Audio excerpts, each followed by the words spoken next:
Hello, everyone. Hope you're doing well. It is STARJUMP Shipyard. Welcome to what day is it? What day is it? It's Sunday. Sunday. It's a Sunday. Sunday night episode. I have PTO next week, so my sense of timing is completely off. But anyways, welcome to a Sunday night episode of STARJUMP Shipyard. We're starting a little later than we normally do. We're starting at 9 p.m., which is funny enough. It's my old streaming time. Back in the day when I would stream, I would always do that 9 p.m. slot. Not my favorite slot. I do prefer doing the 6 p.m. slot. So don't get too used to the 9 p.m.ers. But here we are. We're doing it. I got some family in town, so I had to start a little bit later today, but that is okay. How is everybody in chat doing? I have Art with me. Art, how are you doing? Recovering from the weekend, but recovering from the weekend. It's going to be a good week. It's going to be a good week ahead. I agree. It's an exciting week. Nice to see, again, all of you in chat. A lot of familiar faces. Kavotha 07 to you as well. Seeing a lot of 07s in chat. Do appreciate it, everyone. Great to see so many familiar faces coming into the chat. And, I'll speak to that a little bit. Obviously, the Ironclad giveaway is currently running. We'll be giving that away on March 31st. And I told you all something previously. I said, those of you that watch the stream regularly are here watching. I'm going to give you extra tickets in that, right? I've been taking those snapshots. Well, I've been thinking a lot about that. And some of you are super loyal. You're here all the time. You're watching the streams. You're watching the content. So I've decided to go very hard in the paint on that. Everyone, pretty much every person who's watched a stream regularly, you're going to have a ton of extra tickets for the Ironclad. I forget the equation I came up for it, but for example, if you're someone who comes to the stream almost every time, you're probably going to have 500-600 extra tickets on top of the 5 you entered. So again, it's a way to really focus the efforts on, or the chances of winning on some of you that show up all the time. Okay, because you're all amazing. I love you. I do appreciate you showing up. C Daddy CIG is in chat. C Daddy, I hope you're doing well. We're doing our late night stream tonight, 9 p.m. Stream. As I was just saying, we do usually try to do the 6 p.m. streams, but like I said, family in town. So we do have a couple of giveaways to do tonight. I'm going to get to those here in just a second. A couple top of the show announcements, though. I want to go ahead and get our awesome sponsors out of the way. Okay, so let's go ahead and do that, shall we? Let me turn on my sponsors window if I can find it. Okay. Here we go. First, out of the gate, I want to shout out Icon City. James over at iconcity.com, obviously longtime sponsor of STARJUMP. You can use the code STARJUMP over on Icon City's website, iconcity.com. You can get a percentage off your Stream Deck icons. Please go do it. James is an awesome dude. James has also offered up a 32 key, I think it's 32 key XL Stream Deck for the St. Jude raffles, which we're going to raffle away during April and May. So James always showing up, supporting good causes. So James, thank you very much. Do appreciate you, buddy. Use the code STARJUMP over there, everyone. It is appreciated. Thank you for that subscribe, by the way, over on YouTube. Appreciate that. Next, we got our good people over at pigeonspaceport.com. You can also use the code STARJUMP over there. Get a little discount on your Scorpius model, although maybe the Scorpius is old hat now that we have the amazing Aurora Mark II. Either way, the original X-Wing Star Citizen ship is something they're currently working on. Obviously, they do the Retribution and Port Olisar models and stuff for Citizen Cons. But you go to pigeonspaceport.com, use the code STARJUMP over there, get a discount on your Scorpius model. Pre-order, purchase. I think they're shipping those out in May, by the way. I'm supposed to get it for May. I'm going to do a full review on it like I told you. An unbiased review. I'm going to give my full honest review. If it's awesome, it's awesome. If it's shit, it's shit. We're gonna break it down and then we'll do a giveaway with it. Okay. And then last, but certainly not least, and I'm actually been really pleased. Some of you have been going over there and using the affiliate code Beam Eye Tracker. Beam Eye Tracker, show sponsor, really great people over there. I'm going to post the affiliate link into chat. I really do need to get a bot set up for this, but there's the affiliate link there for Beam Eyewear. You can go there. It does head tracking, all software driven through your webcam. Works really well. I've been using it with Star Citizen. It's pretty amazing. I have not tried it with any other game, but it's pretty cool for Star Citizen if you're looking for a solution that does not require hardware or expensive purchases, such as some of the competitors. This could be a good way for you to try out the technology before fully committing. Okay, so go to beam.eyewear.tech. Use the code STARJUMP over there with that affiliate link. I do appreciate it. I get little points there for people using the code, and people have been using the code. So again, do appreciate that. Thank you very much. All right, everybody. Oops, let me get the bump in out of the way. Okay, so we do have 2 giveaways going. So tonight, we're going to give away 2 things, okay? The first one, we're going to give away an Aurora Mark II, courtesy of our good friends at Cloud Imperium Games. Okay, how do you get in on that? Well, it's very, very simple. All you need to do is scan the QR code, or you can go to the link I just popped down in chat, and I'm actually going to pin that to the Twitch chat. Now on YouTube, I got something else pinned. I'll go over that in just a second. But go to that Gleam link or scan that QR code, get in on that Aurora Mark II giveaway. I'm going to do that drawing tonight. I think it ends at 10 p.m. We'll do that drawing, and someone will walk away with an Aurora Mark II Citizen package that comes with the armor, the gun, the ship, all that kind of good stuff. Okay, so we'll do that. So get in on that while you can. The next giveaway we're doing is we're doing another Gideon patch bundle, monthly bundle, whatever they're being called now. We're doing another one of these. Why? Because the Shiv is an awesome ship, and I wore this armor in game the other day. I finally put it on because I own this package, this monthly bundle, and I gotta say, this one looks really, really good in game. So I wanted to do another giveaway for you. So we'll give this away. Now, how do you get in on this? If you're over on YouTube, there is a link pinned to the top of chat. At least I hope it's pinned to the top of chat. Is it pinned to the top of chat? Can anyone see? It is in YouTube, yes. Okay. You go to that link. It's pinned to chat. That is my new player guide video. Go over there, leave a comment on that video. We're going to pull a random comment from that YouTube video. Okay. If you are over on Twitch, okay, if you're on Twitch, I know you don't like this, but we're going to shake things up a little bit tonight. If you're on Twitch, yeah, the starter video, Sandgroper, the starter video. If you're over on Twitch, we're going to do Stream Racers tonight. I know it's loved by some, hated by others, but we're going to do Stream Racers tonight. And that's how we'll do this giveaway. If they hate it, they're wrong. You heard it. You heard it from Art, everyone. If you hate it, you're wrong. I think you're right. Okay. I'm on your side with this. Art's forcing me to do Stream Racers. Okay. It's his fault. I'm putting Power him. of the producer. It's the power of the producer. So there it is. We're going to do Stream Racers. You may be asking, why not Stream Elements? I like to shake it up a little bit, and it's a good time to make sure Stream Racers is still working. Okay. Now, we are going to get to our main topic. Our main topic tonight is going to be a few things. Okay. We're going to talk about 4.7. We're going to talk about crafting specifically. We might talk about the Auroras again. Going to be kind of a grab bag. There was a lot of questions I didn't get to last show. If for those of you who remember, there was a ton of questions I didn't get to. Okay. Offset Studio says, Art, why do you hate us? I don't know. But we're going to go back to those questions. I told you I would go back to those questions. We're going to get to all those questions. Okay. So we're going to do that. I promise you I'd do that. And that's what we're going to do. Okay. But before we do all that, let's talk about this. This Wednesday, April 1st, begins the St. Jude Play Live campaign for STARJUMP. Okay. I am participating this year along with Ender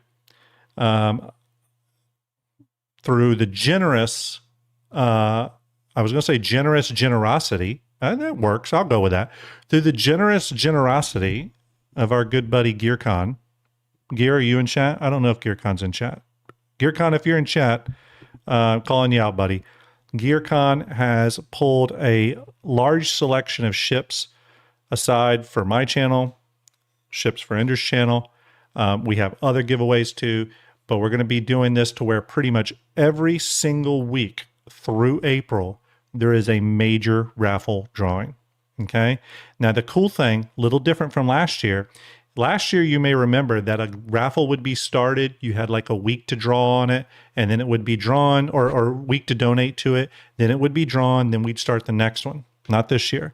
This year, at the beginning of April, all the ships you see here on screen, we're going to start the raffles for all of them. Okay. I'm going to activate all of them in one time. You're going to be able to go and donate to whichever one you want. But the difference is that on April 9th, we'll do the drawing for the Perseus. Someone's going to walk away with a Perseus. On April 15th, the very next week, we're going to do a Star Runner Avengers Starter Pack bundle drawing. Someone's going to walk away with that. April 22nd, 1 week later, do the same with a Banu Merchantman. April 29th, the end of April, we're going to do 2 drawings. One for a Hammerhead, and don't forget, we're about to get the gold standard for that. And also an RSI Polaris. We're going to do that in the same night, okay? Now, this isn't active yet. You can't donate to this yet. You'll be able to start donating on Wednesday, April 1st, okay? April 1st. But this is just what's going for April. And there's probably a few surprises for April that I'm not ready to announce. And we still have May to go, okay? So it's going to be a wild time. Lots planned. I did just get this in today. I did just get these in today. I got a couple of these in. My daughter wants to do it with me again this year.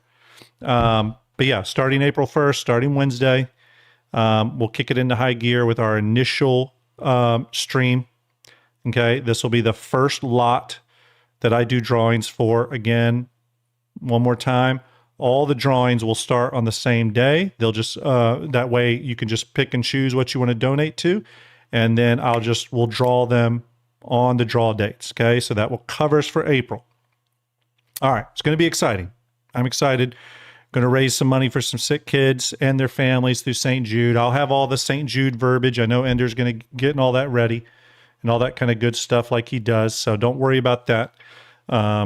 We've been a little quiet on that front, but don't worry. Things are happening. We're ready for it. But it's good. It's going to be an awesome April. And then we go right into May. And as you all know, May is an exciting month for Star Citizen. We're going to have Invictus. We're going to have Defense Con. And then we go into June with Alien Week, right? So it's just going to be boom, boom, boom, boom, boom. I'm also not traveling for Memorial Day this week or this year. So I'm here for it, and I'm going to do full-on Invictus coverage. I've actually been planning for it. I'm going to do a lot more intensive Invictus coverage than I've done in the past, okay? I've had a lot of people request that I break down the Invictus days in more detail. I do plan on doing that, okay? So that is a focus. I'm working hard on that. So expect Defense Con and Invictus to be covered heavily, okay? Last thing I'll say before we get into the topics, and again, nice to see everyone in chat. I know I was supposed to be on Space Tomatoes show on Saturday. I think that was announced. I was supposed to be on there with Ferrister and a couple other fine folks. I did have to bow out. I had a little bit of a family thing pop up. I had to bow out the last minute. Space was very gracious, though, and as always, appreciate Keenan.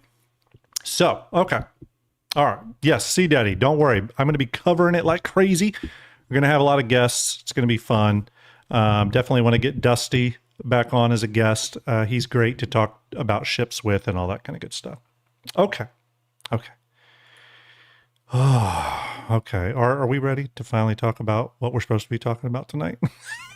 That was a lot. Okay, wait a minute. What are we talking about tonight? Wait a minute. I've only been doing top of show announcements for 12 minutes. That's not too bad. 12 That's minutes. not too bad.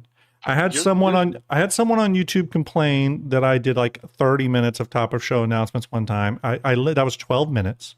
That's 12 minutes. Not too bad. All important stuff. Okay. I think it's all important things. Yeah. For sure. Okay. Jude stuff really requires us going over it. Yes, Absolutely. yes. And expect on Wednesday, I'll go over it in a lot more detail because all the stuff will be set up for it. We don't have all the stuff set up for it because it begins April 1st. So that being said, okay.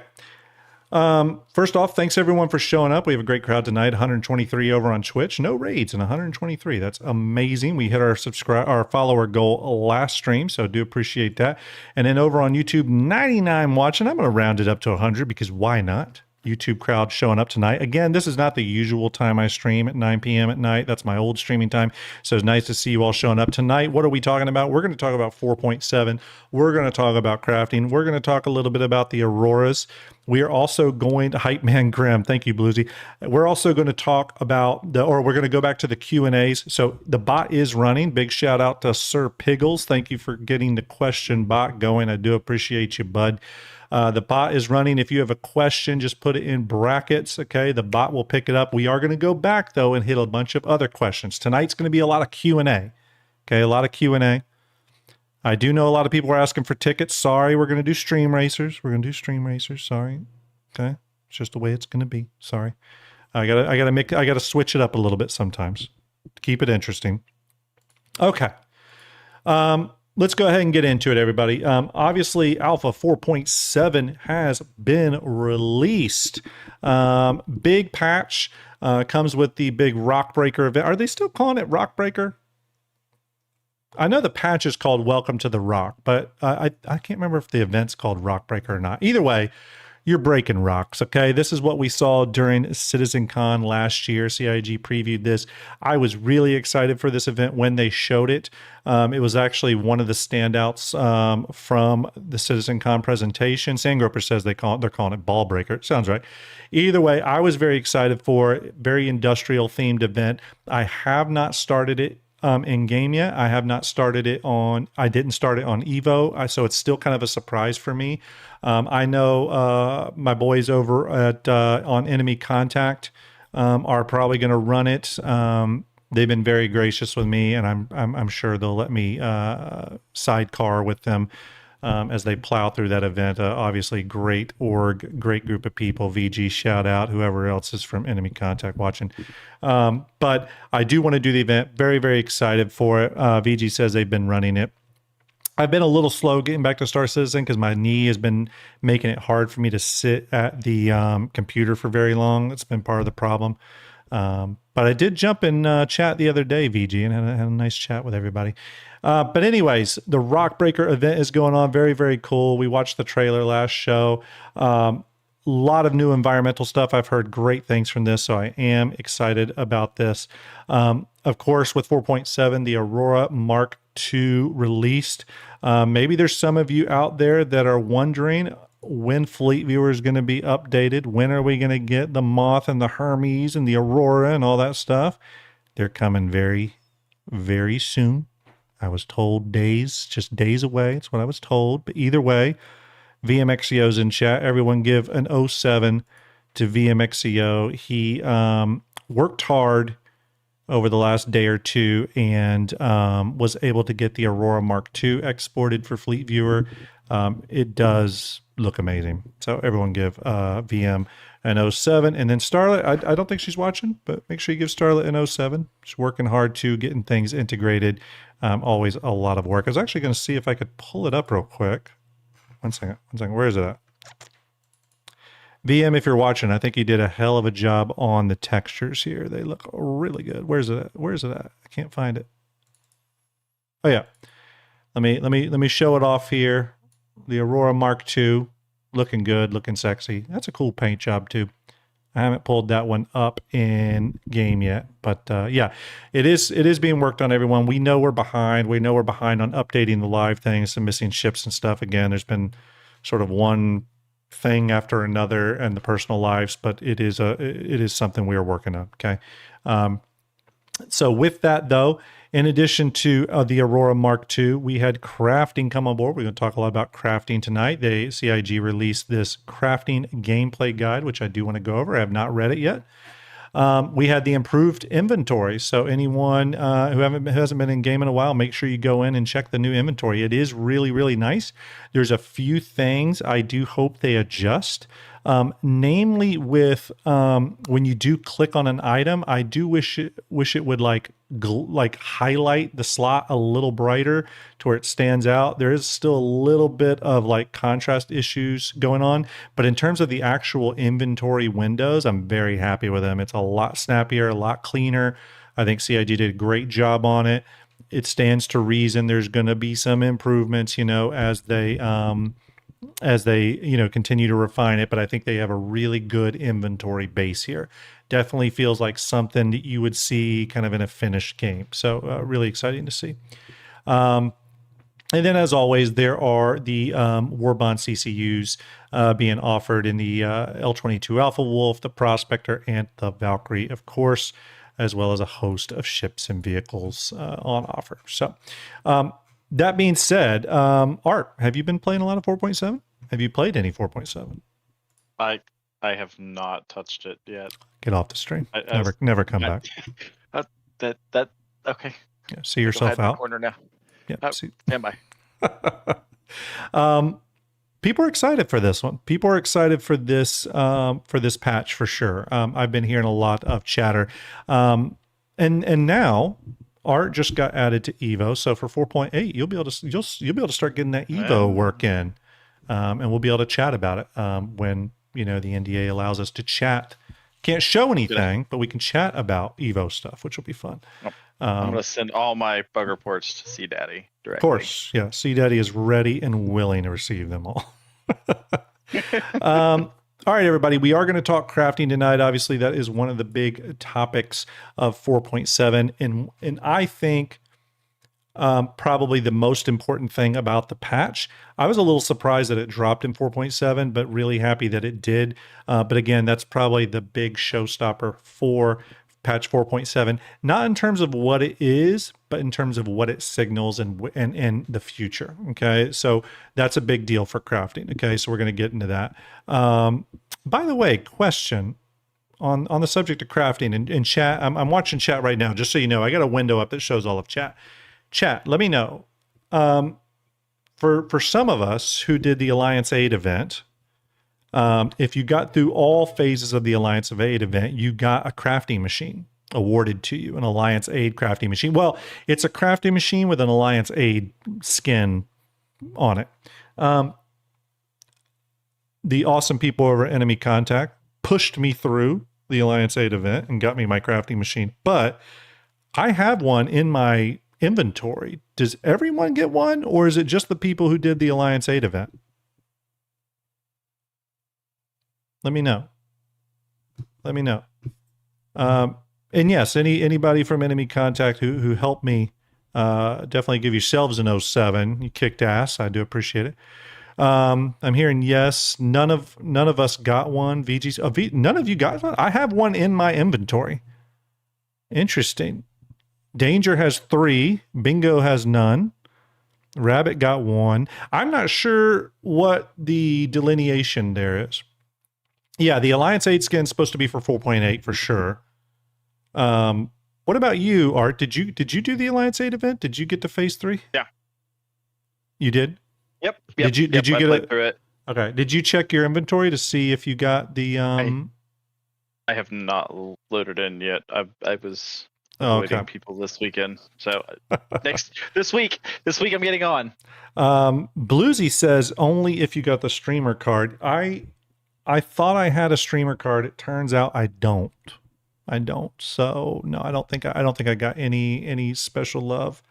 And I didn't do anything but the Alliance Aid event. So, and even then I just ran small delivery missions for Alliance Aid while the machine that is Enemy Contact cleaned up all the big missions and allowed poor people like me to soak up the rewards. Shout out again to all those guys. Real quick here too, by the way, everyone, thank you for the follows. Thank you for the subscribes on YouTube. I don't have a list of the YouTube subscribes. Sorry about that. My UI doesn't show them, but Flying Bird 51, Elk Zombie, Synthcato, do appreciate it. Zavith, MTX Rex, do appreciate you. Thank you very much. Thank you for the hydrates. I do have my hydration right here. So thank you for that. Okay. Let's talk about crafting for a minute. Since we're on the crafting guide, I do want to hit some of these questions, of course. Thorn just posture checked me because obviously I'm slouching. But I do want to talk about crafting here. We'll talk about these questions. A lot of these questions were from last stream, so I'm sure there's some Aurora stuff in there because our last stream was about the Aurora. Oh, did we get a who? Yeah, Joy Pop. Joy just, Pop. Gifted 5 subs. Joy Pop just gifted 5 tier 1 subs. Thank you very much, Joy Pop. Popping. Wait a minute. Whoa. This won't stand. Why is my 007 so small? Why is this so small? Yeah, we'll fix that. There we go. Joy Pop giving you the 007, buddy. Thank you for those 5 gifted tier 1 subs. You're a legend. I appreciate you. Salute to you. Salute to you. We're doing good on our subscriber count, actually. You know, subscribers are something I never had a lot of, but we're doing real good on subscribers now. I appreciate you all. You're amazing. Thank you very much, Joy Pop. Actually, you know what? Since we are, before we get into crafting, let's actually hit some of these questions because I already know they're about the Aurora. So let's go ahead and hit those before we talk about crafting and then do Aurora questions and then go back to crafting, which might be a little bit disjointed. So we're going to do that. Hopefully that is okay. Let me go back to my questions. Again, everyone, the question bot is running. You can do question in brackets or whatever, and we'll try to pick that up. We don't have a lot of questions to get through that from last show, but we do have some. Okay. Here we go. Catch up Nitrous, thank you for the follow. Appreciate it. Question from Charlie McAwesome, still one of my favorite names. Says, with bombing missions and others in Nyx by point 2, why is no one talking that we would require planets in Nyx by then? Having this come out yet, may have missed it, I guess. Some of the wording's a little disjointed. I'm not sure how it was asked, but essentially, I think the question is, with bombing missions and other Nyx-based missions coming in point 2, which we'll go to the roadmap here in a minute. The question is does that signal planets coming to Nyx soon? I think I feel pretty confident in answering that yes. I don't know when we'll get our first Nyx planet. I think it would make sense for a Nyx planet to come in 4.8, kind of the big Invictus patch. I do think when we get our first Nyx planet, it's probably going to be Nyx 1. The significant thing about that being that Nyx 1 is supposedly the first planet to be fully created with Genesis. I could be mistaken there, but I think that's the case. And I think we're all super eager to see what a Genesis planet looks like, right? We saw a lot of the stuff at last CitizenCon. It looked incredible. It's that weird thing where it looked incredible, and then in the back of your mind, there's a little bit of concern where you're like, oh man, it looks great, but it's another tech jump. They still got to go back and redo all the others.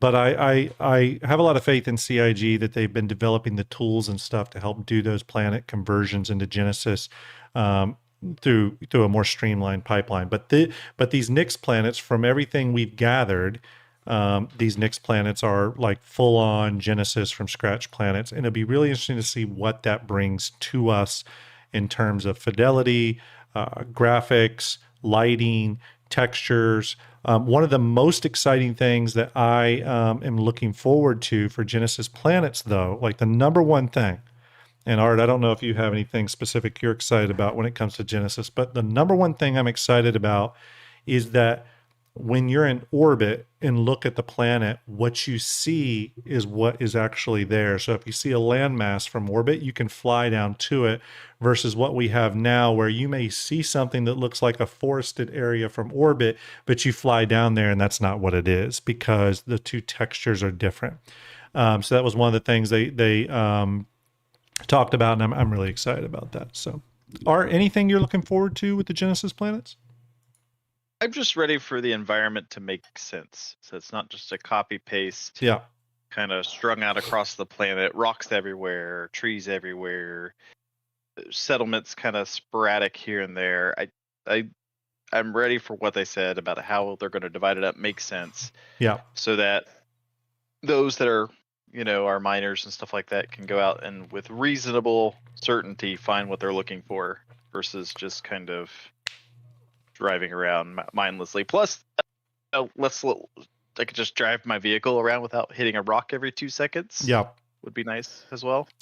Well, it does make one wonder as well, like, what does Genesis Planets come packaged with, if anything? Like, is it more fauna? Is it Starkitect? We've heard a lot about Starkitect. So is Starkitect coming online with Genesis Planets, right? Which we know is like the exponential population of POIs on planets.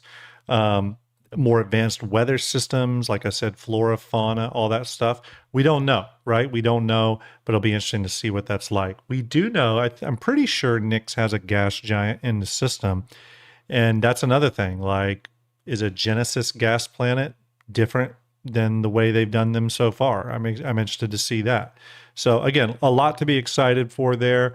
In terms of when they're coming, we know they're filling out the Nyx system through this year. You got to expect at least one planet coming online at some point soon, whether that's 4.8, 4.9, whatever. We do have to expect it probably pretty soon. Okay. Rabbit SC, our good buddy Rabbit SC, always in chat early, which is nice.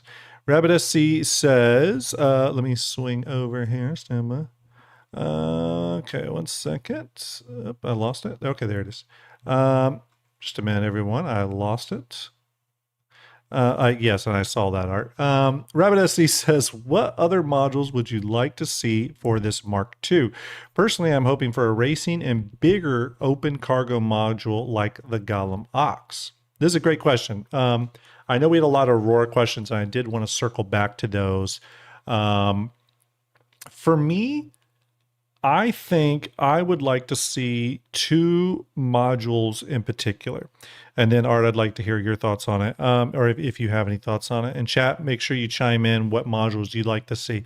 I would like to see a module that is a scanning suite. So essentially something to sort of compete with the Cutter Scout, but in this form factor. I like the cutters, but I only own the Scout because it was the one cutter that was like, well, I could see the gameplay usage of this as a Scout. But I got to admit, I like the Aurora look a little better. So if the Aurora could do scanning, that would be awesome. So a scanning module would be cool. And then to be totally honest with you, the only other module that I could really see fitting well with this ship would straight up be a bounty hunting cryopod module. Something that can load bounties in. I think that would be really cool. And I think it would kind of be a nice stepping stone to the MR, the Zeus MR. Okay. So essentially an Aurora Mark II Marky Mark. And that would be your solo bounty hunter ship. You then through your journey would then move up to the Zeus MR and so on and so on. But Art, what do you think? Any modules you'd like to see for the Aurora? You actually hit both the ones I had in the back of my head. Oh, cool. You nailed them both. Awesome. So yeah, I completely agree. Cool. Yeah. I mean, it's an awesome ship. I like the exterior module thing. I think it has, I would just like to see what they do with it. I think it'd be really cool. We haven't seen that quite yet. All the modules have been something that you sort of need to do through the vehicle loadout manager. And the one thing I like about these external modules is you can pile a bunch of these modules in, an Idris or an Ironclad or whatever, and land your Zeus in there, switch out the module with a tractor beam, and you're good to go. You know what I mean? You don't need the vehicle manager or vehicle loadout manager thing to facilitate that role switch off. And that's really exciting. And I think that's what's exciting a lot of people. All right. By the way, 50% of the way to our sub goal, which is amazing. Thank you, everybody. 150 people watching on Twitch, which is incredible. 118 on YouTube, which is awesome, especially on an off night like this. Let's go to the next question, shall we? Sandgroper, our good buddy Sandgroper says, question, does the Aurora SE come with a leather jacket or is it autographed by CR? I don't know. I don't think so. here's the Aurora SC, right? Yeah, Aurora SC. Actually, I was curious. What all does the Aurora SE come with? Is it just let's go on down, shall we?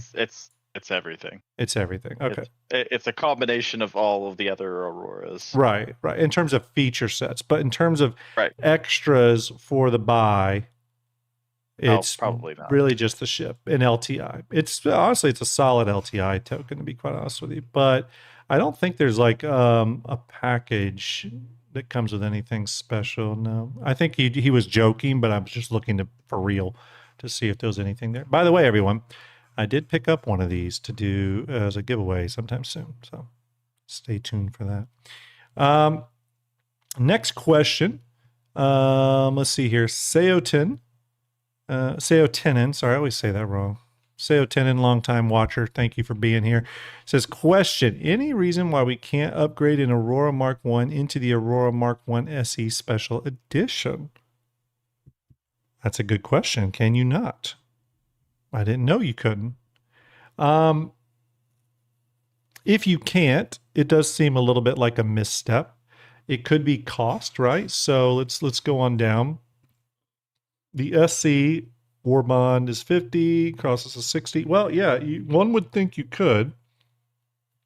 One would think you could. I don't know. I mean, chat, is that is there no upgrade path to it? That seems interesting.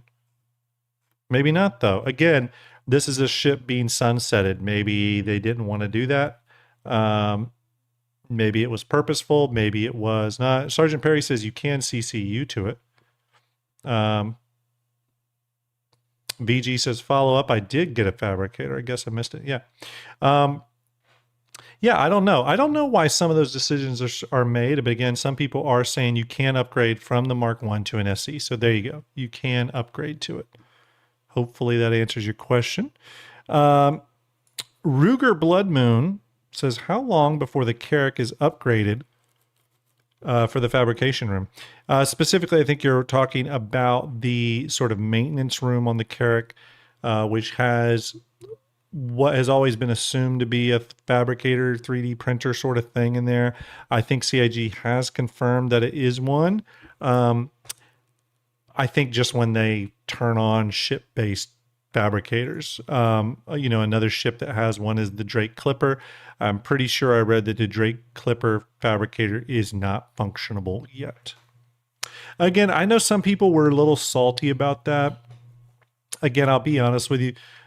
I didn't get too worked up about it. I mean, they literally just launched crafting tier 0 or whatever they're going to call it. I didn't expect it to be propagated to every crafting ship or ship that has a possible crafting solution inside. I think they're going to get to that. I think they're just sort of putting crafting in the game with the crafting machines to see if all that works first. If that works pretty seamlessly, then they'll activate the crafting within the ships, all that. I think the Clipper will get it first. I think the Carrack could still be some time away. The Carrack's crafting machine, for example, does not look like the crafting machines we have. It looks to be more like an item fabricator on like the, on something like the Vulture or something. So to me, it's not the same deal. But we'll have to see what, where CIG lands on that. Yeah, we'll have to see where they land on that. All right. Next question. Our class says, question, think we will get a Caterpillar rework or a Mark II? Art, what do you think? I would love for a rework versus the Mark II. Yeah. To be honest. Yeah. I would say, I think, yeah, go ahead. Yeah. I would think going back to what we've kind of discussed previously with those lovely doors that are absolutely horrendous. Yeah. On the sides, I would like for there to be some sort of shelf that comes out and lowers down, and you put the cargo on it, and then lifts it up, and puts it in, and we're done with it. Yeah. Versus what they have now. Yeah, the Caterpillar to me has two primary issues. Obviously, one being the door, and I know that the sort of what's the right way to say that? The multi-stage door is something CIG has talked about as being problematic, or not problematic, but something that they don't have the feature for yet. It's obviously something they could spend time doing. The funny thing is, like you're saying, I do think there's solutions outside of that that would work as well. One of my bigger issues with the Caterpillar is I think the ship needs to grow by about 10 to 15 meters. And partially either grow 10 to 15 meters or lose one of its modular rooms and stretch the other remaining ones out a little bit. And the reason is the Caterpillar is just painfully short enough that you cannot put a 32 SCU crate in it. And it'd be one thing if it was clearly designed around the smaller crates. But from the outset, the ship looks like you should be able to put a 32 SCU crate in there, but it just doesn't fit.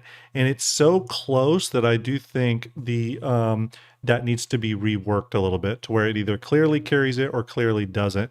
In addition, I think with the Drake kit that CIG and the ship teams over there have been refining for Drake, you know, the interior kits, I think the interior could get a glow up across the board. And the interior is not bad, but it could get a glow up across the board. We know that they've touched the Caterpillar to some degree because the command module on the Caterpillar, the command module is getting work, and that will affect the Caterpillar. We know that. In regards to, though, if the Caterpillar should be sort of gold passed and fixed up versus a Mark II, I think the Caterpillar, in my opinion, the Caterpillar falls more into something like, it falls more into like the reclaimer bucket, where the ship doesn't totally function in game as it should.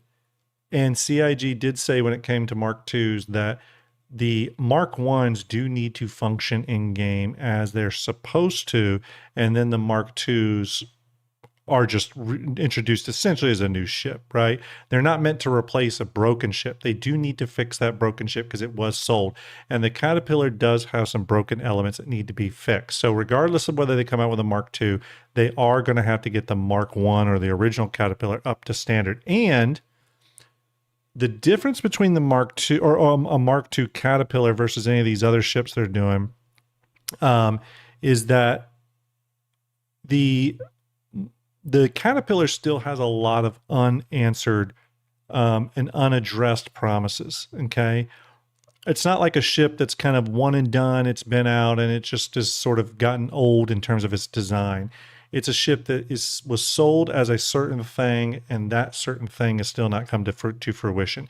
So personally, what I see is CIG gold standardizing the Caterpillar with some significant changes on par with something like what the Reclaimer is going to have to go through, or the 600i, kind of some major interior reworks.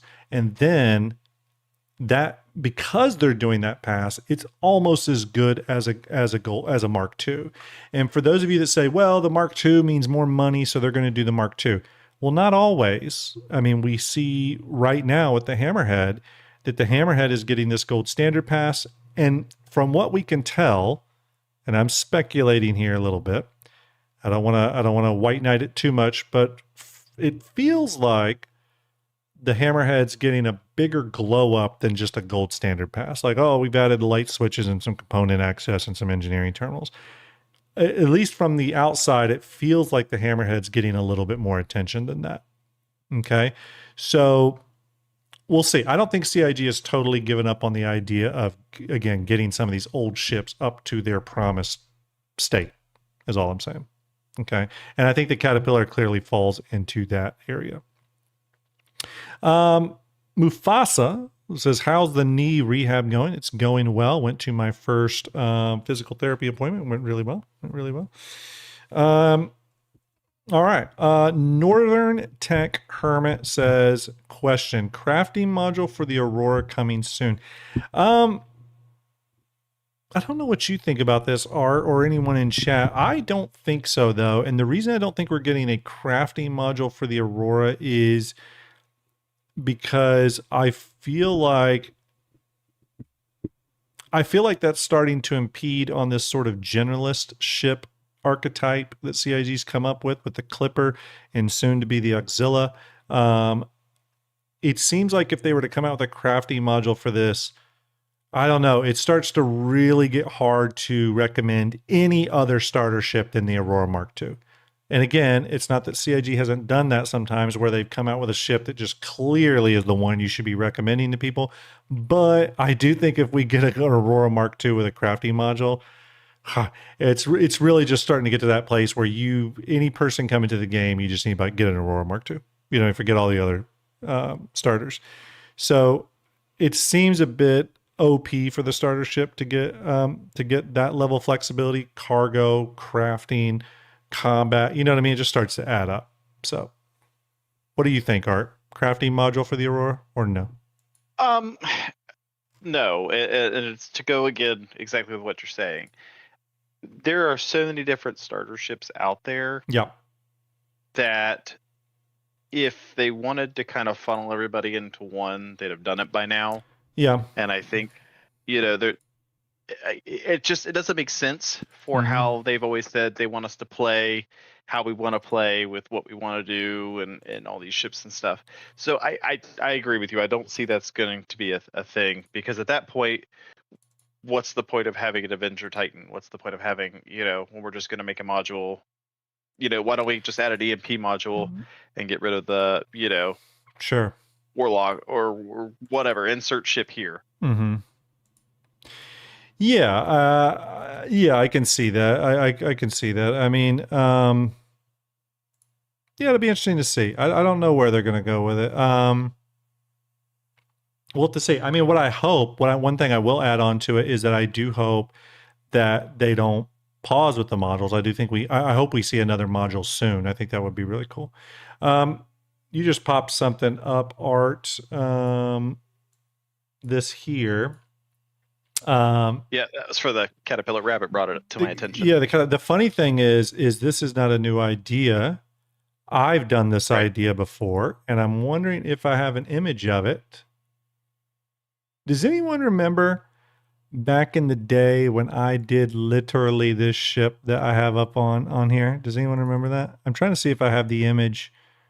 I may not though. I may not, because it was so old. Back when I used to do Skunk Works, I did a carrier version of the Caterpillar. I'll try to find it. Maybe we'll be able to find it. But I did this already, and it was pretty cool, and people did like it. So you never know.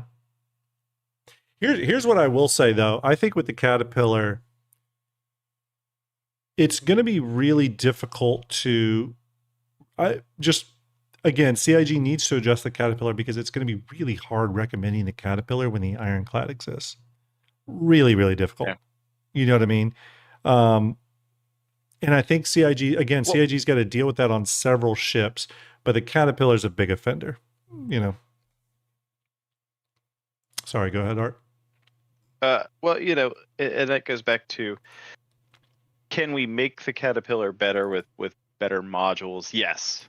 Because hands down, when it comes to transporting cargo, everybody's going to go with the Ironclad, right? Just because of its versatility, its usefulness, and stuff like that. And while people are going to, turn the Ironclad into a park carrier, to an assault dropship, to all these various other amazing things that people here, in the community do, giving a module like that, something like a landing pad that you could then maybe add a thing of cargo underneath it or something, would give the Caterpillar a little bit of a leg to stand on out on its own.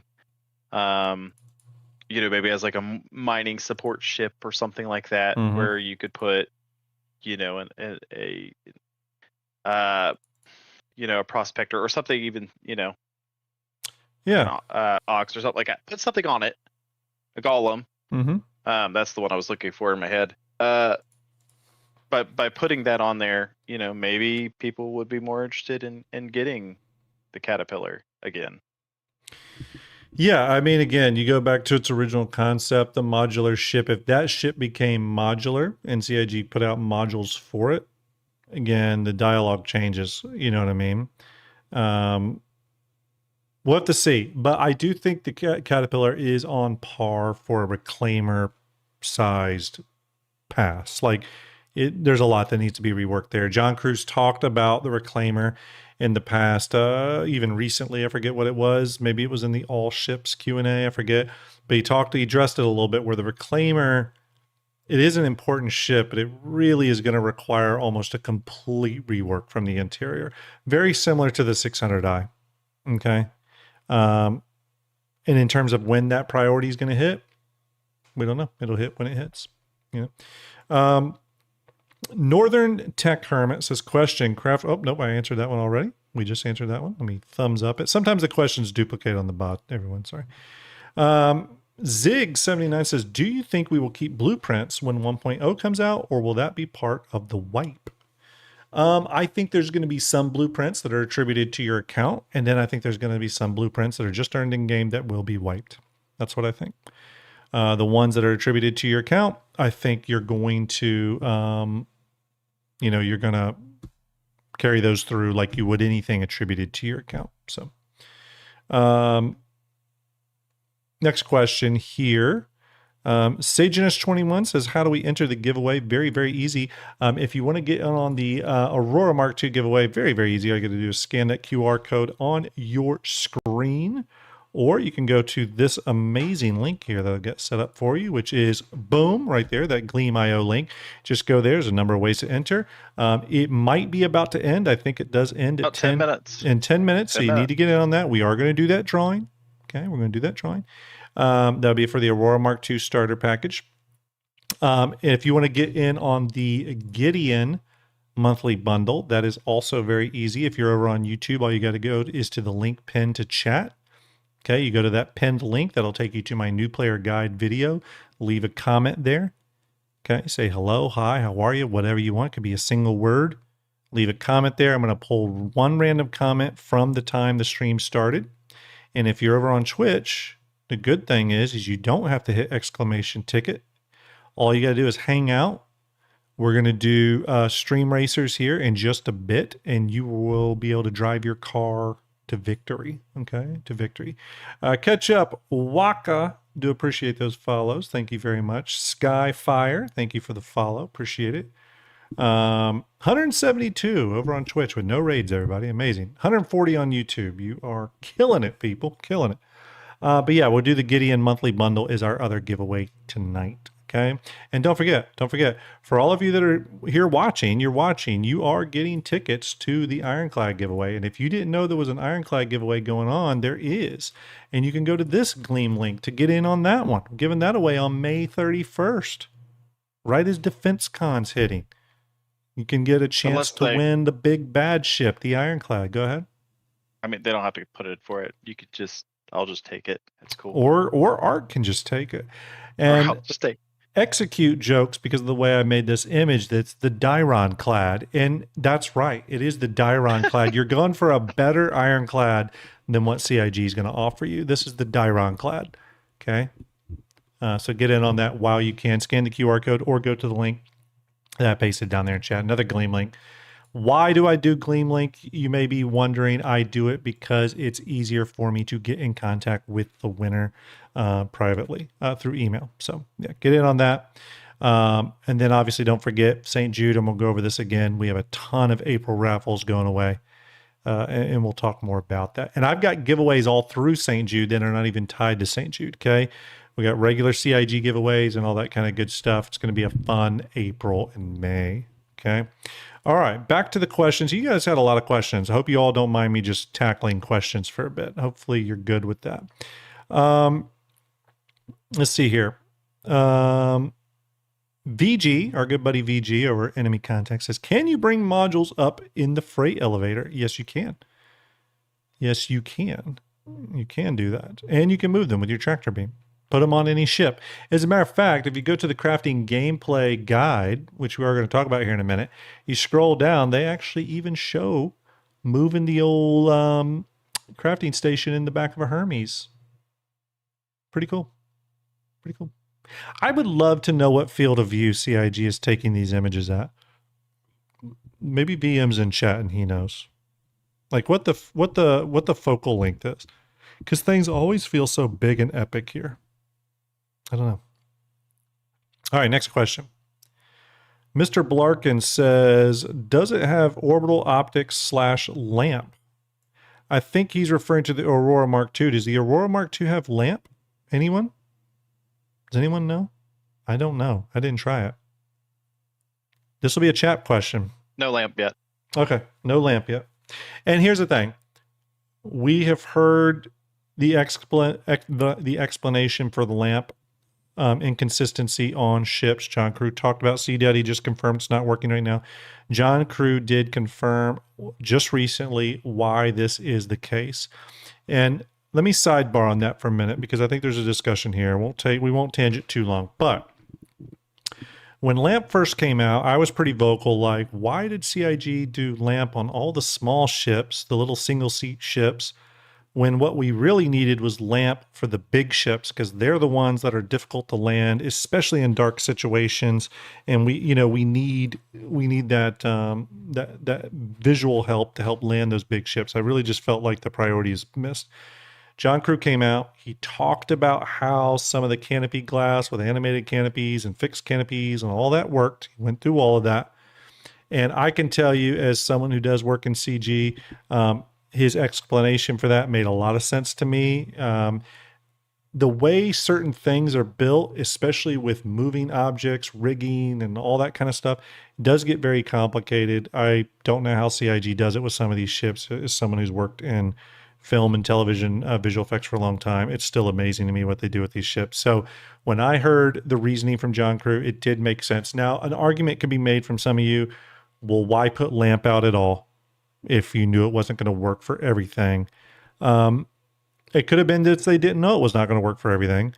It also could have been just that they wanted to get it out in some way so some people could enjoy it for the time being, and then they would come up with the solutions to get it out to the rest of the ship. So be patient.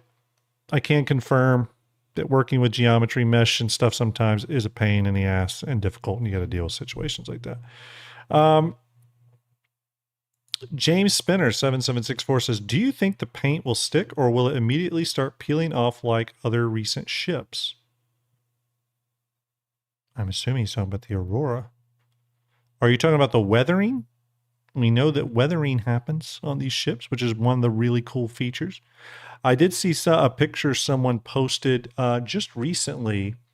Just recently on, I forget which ship it was. I want to say it was a Hercules, maybe, or a Carrack, but they had been flying their ship for some time with no repairs, and it was so cool seeing how all the paint and weathering had occurred on the ship. It was really actually quite awesome.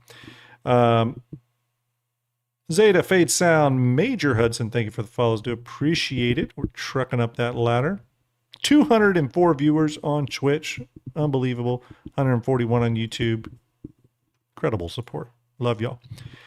All right. Our good buddy Admiral Kusanagi says, so how do you think Cousin Crows is going to be handled now? More like Wicklow?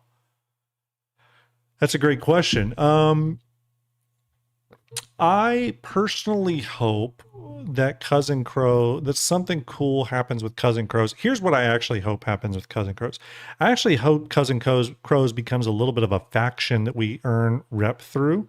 And then Cousin Crows will enable really unique liveries and really unique modifications to things. And not just ships, but really like modifications to other things like components.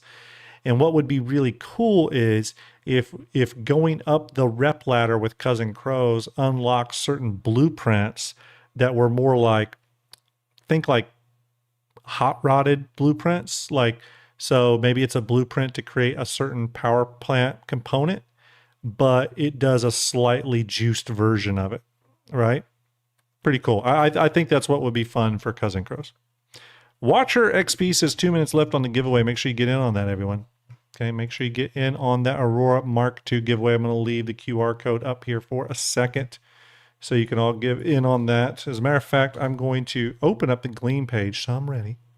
So I'm ready. While you're doing that, Yep. I got a question for you. It's Send actually the it. very last one that we have currently. And here's what I'm gonna do real quick before you go. I am gonna say I'm gonna put an extra 10 minutes on the clock because I know we've had a lot more people come in. We'll do an extra 10 minutes on the clock for the Aurora Mark II giveaway.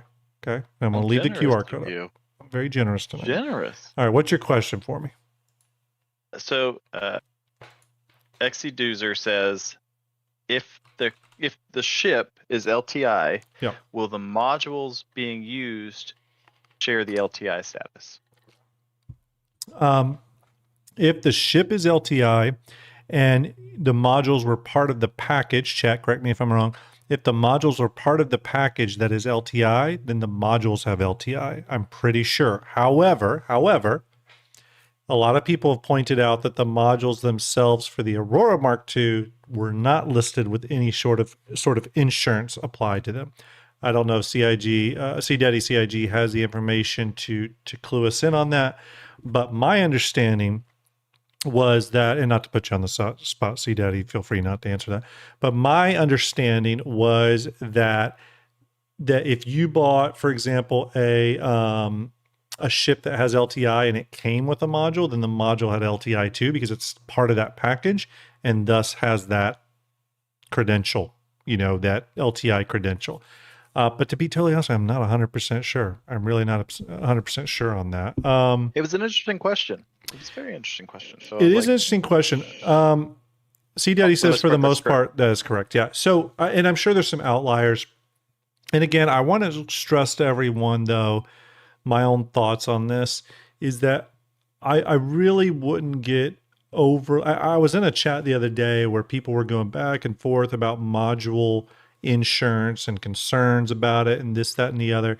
And again, it's one of those things I'm not concerned about. Is not only do I think you're going to have plenty of opportunities to get coverage for all your stuff in game, insurance coverage, in game with no problem. And I think you're going to be able to get long lines of coverage and stuff. It's not going to be an issue. I think we're going to have plenty of reminders about it in game. Remember, insurance is going to be a gold sync. It's one of the, I'm just saying gold sync or AUEC or UEC sync. It's going to be one of those things that's passively sort of taking money out of players. So CIG is going to want us to be doing that, right? And interfacing like that. So I think that you're going to be able to get the coverage, no problem. Hell, they could do something where even if you didn't have coverage on it and you lost it, you might even be able to buy after the fact at a higher premium or something. Who knows? There's a lot of ways they can deal with that. But I really don't think, and I think CR said this one time, I really don't think you're going to end up in the situation where the lack of LTI on something is really going to hurt you in any major way. C-Daddy CIG says modules are in a weird gray area. Yeah, that's to be expected. And I think that probably has a lot to do with just how the module is part of the package, if it's not a part of the package, and a lot of other factors. So, and again, remember, CIG is, we don't even really have full insurance representation in the game yet, right? So we got to wait for that a little bit. ActTV just followed. Dude, thank you very much. Let's do a shout out for Active. Am I saying it right? I always say ActTV because I like saying it like that, ActTV, but maybe it's just Active. I don't know. But let's do a shout out. Active is right. Okay, good. Okay, good. Hope you're doing well, buddy. I was actually lurking in your stream just the other day. I do hope you're well. You have an awesome community, actually. So, yeah, did we do a shout out for that? We did. Okay, thank you very much. Art gave you a shout out. Thanks for stopping by. Act TV is fun, though. Yeah, I say things weird. I do say things very strange and weird. So, sorry about that. I mispronounce my own name most of the time. So, yeah, everyone, if you don't follow Active, make sure you go over to his channel. Art just shouted him out. Make sure you go over to the channel, give him a follow. He does awesome content. I was lurking in there secretly just today. Or was it today or yesterday? Someday in the last 2 or 3 days. I'm on pain meds, so I don't really know days anymore. But great channel, great community, a lot of fun. So, okay. We got a few extra minutes on the Gleam countdown for that. I think it ends in 7 minutes, so we're going to hit some more questions here. Okay. Okay. What else we got? Cousin Crows. That was a good question. All right, getting to current questions. I know some of y'all sent in current questions. Again, thanks, Piggles, for the bot. We love you, buddy. Citizen Ninja says, do you think the success of the Aurora Mark II will motivate CIG to release a Mark V Connie in like 12 months or so? Well, I think the easy answer is, what do you think, C Daddy CIG? No, the easy answer is sure. One would suspect that the success of the Aurora Mark II would make them want to do a Mark II Connie. I think there is a pretty significant difference there, though, and some things that are similar between the two situations. C Daddy says, I think y'all are greedy. Maybe so, but here's one of the big differences, and why you have to be maybe a little careful with the Aurora Mark II is that it's a starter ship and it's pretty cheap. Okay. So its success, I think, is because of a lot of reasons. One, it's a really cool looking ship. Let's be honest. I've heard that from everyone, even people that aren't RSI manufacturer fans. They love the ship for its looks. It's got like X-Wings. I mean, come on. The ship is cool. It's modular. It's also cheap. It came in cheaper than what most people were thinking. I talked to quite a few people in the community. Almost all of them thought it was going to be a $60, $65 ship. So the price coming in lower, I think that got a lot of people happy. And then starter ships are always just, more prolific because people pick them up. Even people that don't need any more damn starter ships, right? So it's a little tricky, I think, when it comes to the Aurora. On the Connie side of that equation, though, sure, I think the Connie does need a glow up, a Mark II sort of glow up. The current Connies work pretty well. I could see a future Connie that is a single hull that is modular, right? And that modular Connie would make a lot of people happy. I think people get excited about that. We'll have to see what they do. I mean, the Connie is an old ship, so I'm sure CIG is going to sort of circle back to it at some point. What that looks like, though, we don't know. I really do look at Mark IIs, though, as just a new ship. The Mark I's are still there. They're still in the game. They're still going to be a thing. But I just look at the Mark IIs as like a new ship, like any new ship. You know what I mean? I don't really look at them as any different. Gaming KX, nice to see you. Next question. Where are we at? Rabbit, our good buddy Rabbit says, when is the next kit bashing stream planned? Well, I'm glad you asked because I've been having quite a few requests for that. And I'm already thinking about it. The next kit bashing stream will be in April. It'll be towards the end of April, and I'm kind of working on the theme for that now. But I am either going to do it solo or try to wrap in VMXEO on it. I still got to talk to VM about that. We've been wanting to do a sort of versus kit bash thing for a while, but I do have an idea that I think could be pretty cool. Hey, TSN 9 Toes, nice to see you. This is high hopes for the galaxy. Love the Texas Space Navy. Don't have my Texas Space Navy mug on me right now, but I usually have it on me. All right, next question. Charlie McAwesome. The question I asked was, with Jared saying bombing, okay, we answered that one. Hopefully we answered that one for you. He was just re-asking it. General Rendar, hell of a name. Wouldn't the Hawk be the bounty hunter upgrade path over the Zeus? Yes, I think that would be one path, but it's still an anvil ship, and I was talking more an upgrade path along the same manufacturer line, so RSI, so the Aurora Mark II bounty hunting version would be the RSI bounty hunting starter. Then you'd go to the Zeus Mark I or Mark II MR. That's more what I was thinking. But yes, you're right. The Hawk is definitely a ship, bounty hunting ship through and through. Definitely CIG needs to circle back around to it. So yeah. Do you like the Hawk art? What's your opinion on the Hawk? It's BMXEO's favorite ship. I'm just gonna say. It's a very strange ship. Mm-hmm. We toyed around it a little bit in the org early on as kind of like a surprise out of a Polaris kind of thing. Yep. to EMP and do some other kind of stuff with it. Mm-hmm. Overall, it's just not in a good spot somewhere where we thought it would be useful, so we pushed it aside for other things. Yeah. It's a ship that needs some TLC. You know, it does need some TLC. All right, next question. Okay, we got General Rendar's question. Love the name. All right, Zach T says, question, do you think we'll see a rework and overhaul to the Constellation series or a Mark II? Where is it? Let me go back. So, where am I on here? I'm on the wrong. There we go. Or a Mark II treatment similar to the Aurora Mark II modular and all. Well, that's sort of what we were talking about. I mean, it would make sense. We'll see. The constellations do need a little love, though. So I think they'll get a little bit of love. And then maybe CIG will surprise us with that. Mark, what is it? Technically supposed to be the Mark V at this point in lore. So we'll have to see. All right, Hudson Hawk. Where's my video here? Let me go back up here so something can play. All right, Hudson Hawk says, Mr. Grimm. I love how he says Mr. Grimm. Love you, Hudson. All right, Mr. Grimm, are we going to see more Mark II versions, or will older ships mainly get reworks? A lot of them could really use an update like the Reclaimer or Constellation. You know, it's really interesting. A lot of questions about this.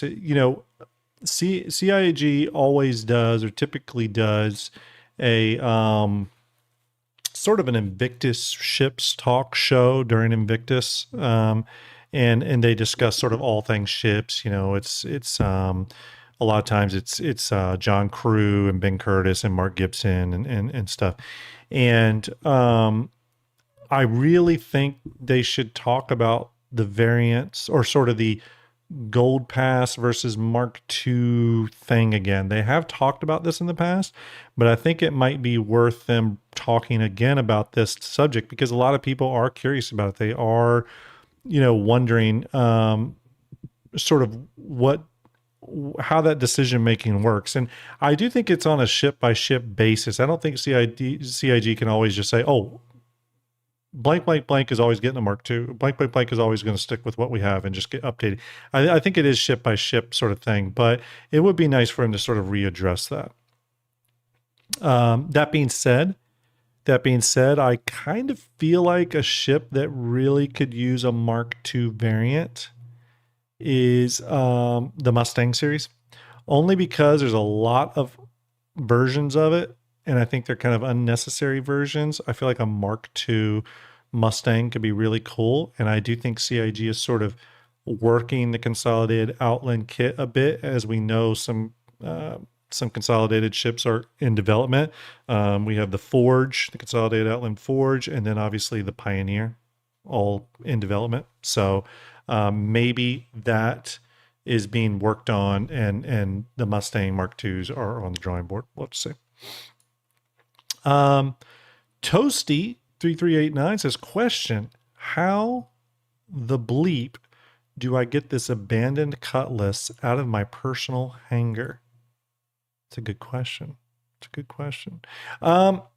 Actually, pro tip, if you do have a ship that has been abandoned and it is your hangar, probably the best way to deal with it is to blow it up, destroy it.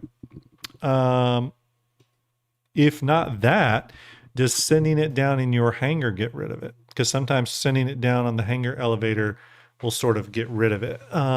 But barring that, I would try to destroy it, even if it means destroying yourself and your ship, however you got to do it. Probably is something I would try. I don't know. Probably not maybe CIG doesn't want us doing that, but that's how I would do it. Wolf Blitzer says, question, do you think they wanted modules at the beginning, or are modules the new way out of having to make variants?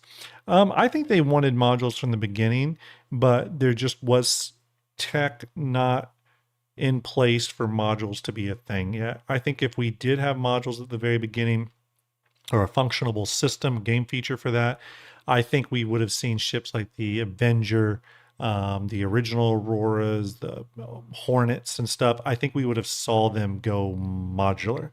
I think CIG always wanted to go that way, but obviously there's game feature and tech stuff that had to come into place. Well, I mean, you look at the tally, the Retaliator. It has modules in it, and that's an older ship. Yeah, exactly. Yeah. Has issues with it, so Yeah. C Daddy says Vanguards. Yeah, Vanguards being another good example of that. And here's the thing, I think with the Retaliator, that was a ship that maybe they had a clear path for modularity, and the others, they just weren't 100% sure how they were handling that. I do sometimes think about this, though, because I've often wondered, like on the Avengers, let's talk about the Avengers for a minute. I've often wondered, like, would CIG just consolidate the Avenger variants into one Avenger hull with multiple modules that change the ship's role? And then part of my thinking was, well, what about all the people that own the Avenger? Would they just then change their pledge item in their hangar to be the one hull and just give them all the modules? well, so actually we have something that's kind of similar to this that's already happened. Yeah. So if you look at the Moth, Yeah. Moth had 2 like limited time skins that were like variants of the Moth, right? Mm-hmm. So this last patch I was reading, they done away with those limited editions. Yeah. Gave everybody a mole, or I'm sorry, the mole, not the Moth. My apologies, the mole. Gave everybody the mole, and then those people that had that special, variant, special edition skin, they just gave them the skin. Right. So it could happen. A lot of people weren't happy about it that had it, but other people were like, it's always split. Yeah, I think I think what we're seeing now, sorry, I'm just dragging this over, everybody, so something else will loop for a minute for y'all. But I think we're sort of seeing, how CIG's tackling that, what they're doing. And by the way, everyone, I do know the Aurora Mark II giveaway ended. We will do that drawing here shortly. But I think we're seeing how they're dealing with that. They're, in the case of the Auroras, they're phasing out the Aurora Mark I's. They're sunsetting those, and we're giving the Aurora Mark II instead of changing everyone's hangar and making the old Aurora modular. You know what I mean? They're kind of just taking a different approach on it. I kind of like the way they're going with it. It does give them further monetization through a Mark II variant. I think it's smart. C Daddy says that's what we did for the Retaliator. Yeah, again, CIG, because the game has been in development so long, there's a lot of like cleanup they have to do from the past, back when the project was much different.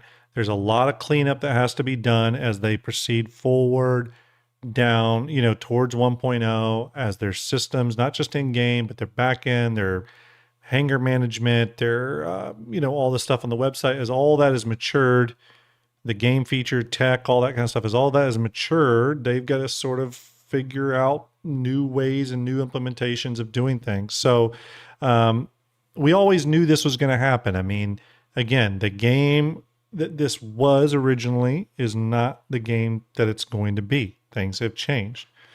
A lot of people don't like that. I, for one, do like that. The game I want to play is the one Rich Tyler outlined, is 1.0. So, again, BS Active, thank you again for hopping over, buddy. Do appreciate you. Gaming Chaos, Mocus Flores, hopefully I said that right. And the Quantum Blueberry, that's a hell of a name. Thank you for those follows. Do appreciate you. Get to a few more questions here. We're going to do a giveaway. VG says, and this is a good question for both of us. VG says, question, shouldn't the wipe question be clearly settled prior to doing it? And what I think he's referring to there, and VG, correct me if I'm wrong, but I think what is being referred to there is if the plan is to wipe going into 1.0, or even possibly beta, shouldn't that be clearly outlined?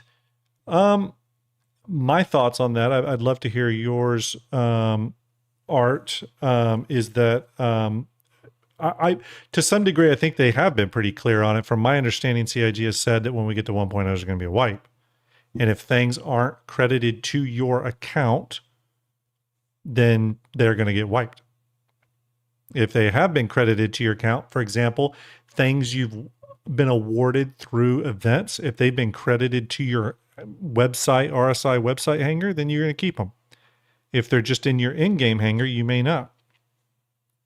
Is that what you're thinking though, Art? Is that your understanding?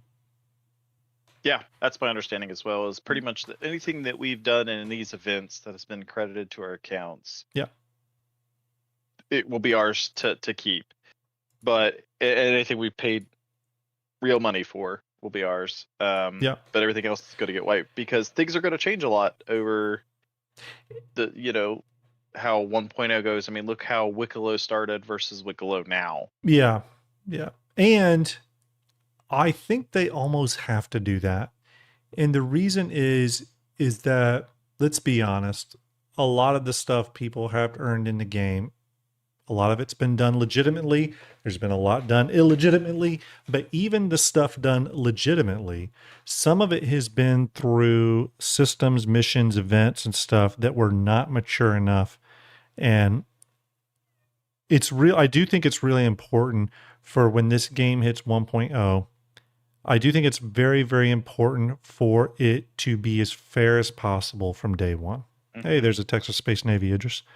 But I do think that's important. I do think there's a value there in making sure when we get to the 1.0 phase that people feel they're starting from the most fair position possible. And to be very clear, it's not going to be fair when we hit 1.0. There's people that have amassed fleets worth $100,000. Okay, there's people that are going to have stuff on day one that others don't. That's clear. But I think to some degree, CIG's got to mitigate that, the alpha stuff with the new stuff. But here's what I could see CIG doing. And I think this would be in good form, is I think they could come up with a really special gift for people that played during alpha. Whether you played for 13 years or you played for 1 year of alpha. If you were involved in the alpha, maybe there's a special ship. Maybe it's a special fighter or something smaller, but something you can only get it because you participated and had an account in alpha. And maybe that's what they give everybody as like a thank you for the journey. You know what I mean? I'd be okay with that. I don't think it has to be some massive gesture. At the end of the day, I want this game to be successful. And part of that means the game has to be fair and start off on a good foot for 1.0. So, but I do agree with you, VG. I very much agree with you that needs to be clearly stated. And I think what will happen is once CIG is firmly nailed down how they're dealing with that will be clearly stated, probably in a letter from the chairman, from CR, or something like that, right? I think they'll very clearly state that. I think Richard Tyrer and CR and some of the stakeholders for the 1.0 vision, I think they probably already know what that answer is, right? So, yeah. Watcher XP says, wipe question has always been settled. Hanger items are yours, not in hanger, wipe. Yeah, I think that's kind of it. I think there's some edge cases there, again, with things attributed in-game to your permanent hanger, which we know does happen. Tina, or sorry, I got to get this name right. Tina Voidfarer or Tina Voidfarer, which I like more because it says Tina.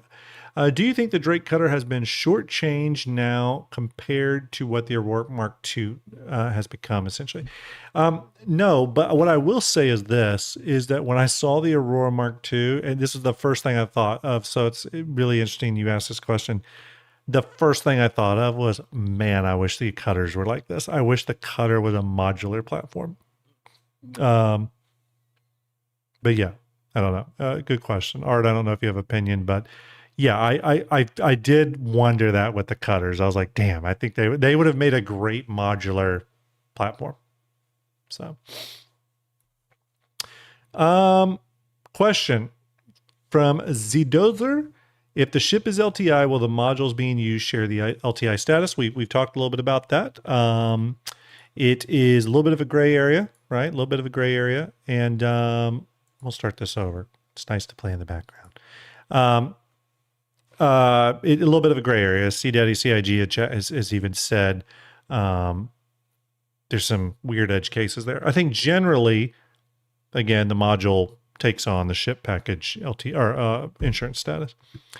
Wingzaber, it's a cool name. Getting down to the last few questions here, everybody. Wingzaber says, question, what you would want grays to smash together with the Aurora Mark II or another Franken ship? So I think what's being asked there is if Gray's Market was to put together another mashup ship, and one of those was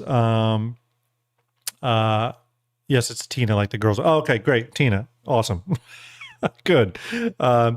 If one of those mashup ships, two for two for you tonight with names. You've been nailing it. I've been doing good. I'm doing good. Maybe the paid meds are doing better than we thought. Yeah, give myself an 07 for that one. Thank you. Yes, if the Aurora Mark II was one of those mashup ships, what would I like to see it mashed up with? You know, it's funny because RSI has a very, what I think of as like high-tech type look RSI does to their ships, especially the newer design ships. So I would think anything low-tech. So I would think maybe Drake would be a good mashup. On the flip side, you could go to the other extreme and maybe it's Origin, right? So sort of luxury refinement meets high-tech edgy with the RSI. I think that could be a cool mashup too. We'll have to see what else Gray's Market pumps out. We know there's possibly that one other Gray's Market ship that looks sort of like a Hornet sort of Mustang thing. But beyond that, it'd be interesting to see. Maybe CIG will get creative. Bingo Winchester says Reliant. You know, the Reliant's another ship that needs a little bit of that love. I'm sure CIG will get around to it. It is a cool ship. Watcher XP says, question, what do you think the attention refueling is getting in 4.8 means for ships? Maybe a new one for IAE. You know, I don't want to read too much into it, but I actually do think Execute is on to something when he talked about it's going to, because one of the things that the new refueling stuff is going to bring bring on the ability for us to request NPC refuelers to come out to our position and refuel us, which is a huge quality of life thing, by the way. If that's what gets in, I'm very happy with CIG on that. But it is going to be a little weird if every time you call them, it's a massive starfarer that shows up. I think there definitely is place for a smaller refuel ship. I know Execute said it. I agree with him. I do think the Golem would make a great refueling ship variant. But outside of the Golem, if there were to put something like the Misk Expanse or something in, I could see the Expanse being a good refueler as well. But yes, I think it's likely we could see another refueling ship. When that is, I don't know. Mr. Blarkin says, question, Gold Pass on Reliant series ever? Yeah, for sure. It'll get one before 1.0, I think. I think we've heard that CIG wants to hit gold standard or let's say current standards on all ships before they go 1.0. I think realistically there's going to be some outliers on that because I don't think you can sort of ever catch up. But I do think the Reliant series, being a sort of advanced starter level type ship, I do think it's going to get the love it needs. So I'm not too concerned about that. Devilish, thank you for the follow. Last few questions here, folks. Lord What Gets says, question, with all these limited things, skins from BIS or Best in Show and the Kickstarter coming back, are things ever really going to be limited? That's a great question. Well, I would say yes and no. We know some things are going to be limited, right? We haven't seen the Saber Raven come back in game as a purchasable thing. But I think CIG is also trying to recalibrate the game around this new audience that has built up over the last few years. If you go back to the Star Citizen funding chart, which I don't have ready, I know a lot of streamers have that on the ready, but if you go back to that chart, you will see that since from like 2021, 2022, something like that, every year after that has just been better and better and better. A lot more new accounts coming in, a lot more sales. And I think the game has just grown tremendously since those early days. And I think CIG is trying to sort of welcome in all these new people playing the game that are still playing during alpha, remember, okay? And make that stuff accessible. Maybe it's to mitigate the gray market. I'm not sure. I don't think that's a bad thing. Partially because I think all those things were going to be able to be, purchased or grind for through crafting and reputation. I don't think they were ever going to be limited. So some of those, unique paints for the Aurora and stuff, I always think you were going to be able to get those in game. You know what I mean? That's my thinking on that. Some things. I also think that. Yeah. I also think that one thing is once we get to 1.0, I think a lot of that's going to slow down a bit. I do too. On the stuff that we've had over the last couple of years, we may still get the best in show stuff. I think that's still going to be a thing, but a lot of these older skins and stuff, I think you're going to see some of them slow down. And not be brought back as much once we get to that 1.0. Yeah, I think that is absolutely right. Yeah. Real quick here, I'm going to jump ahead to Dom's question in chat just because I saw it and I can answer it now. Dom says, hey, Graham, I noticed in the video you're playing in the background, it's showing 2 Cutlass Reds in the landing module of the Endeavor, but in Fleet Viewer, it barely fits 1. Yeah, that's because I scaled it up here to be just a fantasy length, where in Fleet Viewer, we still show it at its original concepted length of 200 meters, and at 200 meters, it's way too small. The reason the Endeavor is too small when compared against the Cutlasses is you got to remember the Cutlass Red and all the Cutlass went through a redesign period, and I forget which year it was, where they grew substantially. So yeah, they don't really fit the modern, the modern Cutlass does not fit the Endeavor in any way, shape, or form at its 200 meter length. So that's that inconsistency. All right, Zito says, question, any news about the AI blades for turrets? It's been a while since I heard anything. Well, the only thing I can think of is that the last time we got blades was during Invictus. We got the avionics blades, and I do wonder if we are going to get. I do wonder if we're going to get AI turret blades or the next blades, whatever those are, at Invictus this year. Maybe Invictus is just the time when they release blades. So we'll see. I hope we do. I know there's a lot of controversy about how they were sold, but I do hope we get new blades this year, and I really do hope they're AI turret blades. I'm ready to be disappointed, but I hope that's the case. Let's see here. Here's a good one. Hybrid 10118 says, question, what do you expect for a Reclaimer rework? I expect a much better use of space. I expect probably a crafting room where there's at least one crafting station built in. I think a much higher SCU count. Ship already carries a lot, but I think the SCU carry capacity will increase. I am also wondering if we'll see a bigger, what do you call them? RMC extractor, the thing that pumps out the boxes. I almost wonder if we're going to see a bigger one of those integrated into the ship more. The funny thing is a lot of the interiors of the space of the Reclaimer, I think, is really, really cool and definitely has a vibe to it. So I would hate to lose that.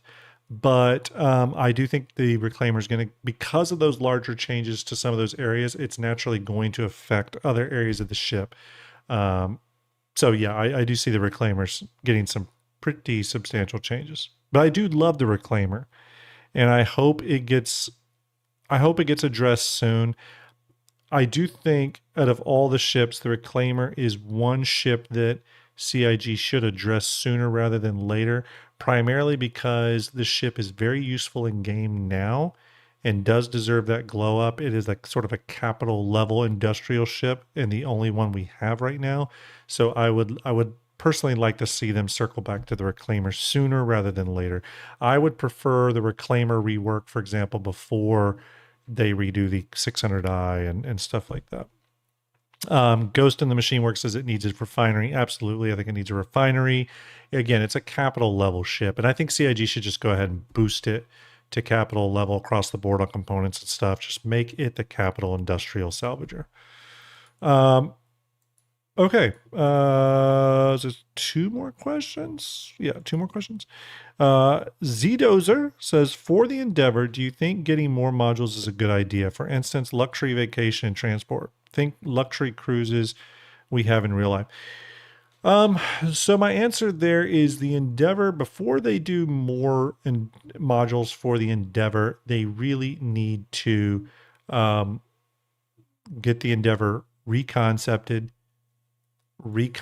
its modules. It's already sold its modules, so CIG does need to follow through on that. But that doesn't mean they can't refine some of those modules and change some of the way they work. But I do think the Endeavor is going to get a rework on the scale of the Pioneer. Okay, so you know we got the Pioneer rework, and it really kind of, the ship mostly looked the same, but in many ways, you know, it changed in some substantial ways, and I think that's what we're going to see with the Endeavor. It's going to get a lot of that stuff. I actually forget I forgot how to use my own app. Where's it? Oh, there we go. I think that the Endeavor is just going to get a massive rework that keeps a lot of the design aesthetics from the interior, but it's going to still change pretty massively.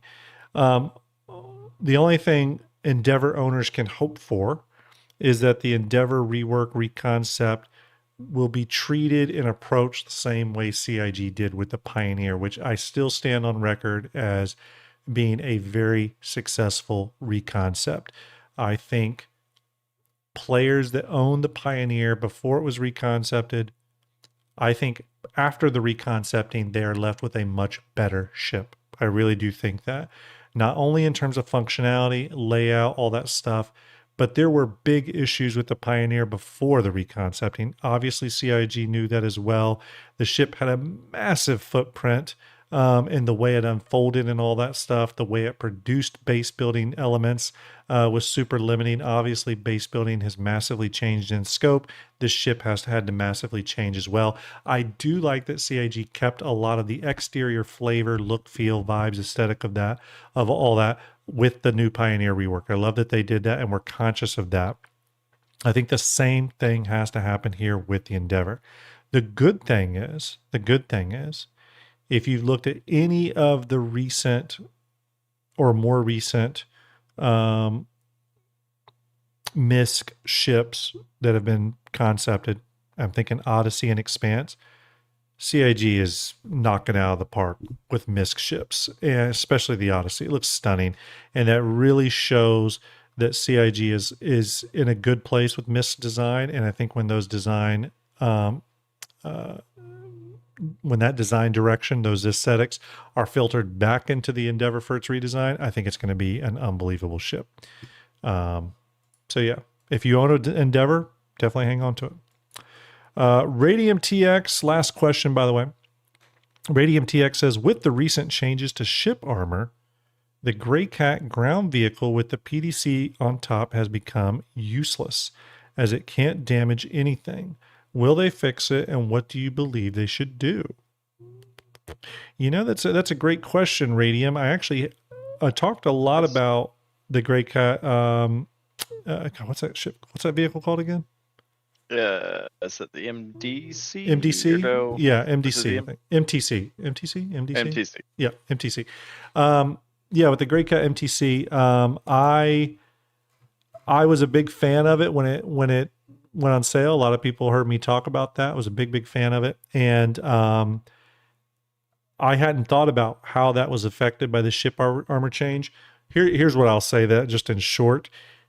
The ship armor and radar changes and all that stuff that's come into play, especially the ship armor changes in this regard, they're way too important to worry about how they're going to affect the MTC or MTC, yeah. And what I mean by that is there were some serious problems with the way ships punched up in the game, or I think you would agree with that. Yep. It left big multi-crew ships. We're going to talk about multi-crew here in just a second as well. But it left them in a really, really, really weird place that was not good, and changes had to be made. I don't think CIG is done with those changes either.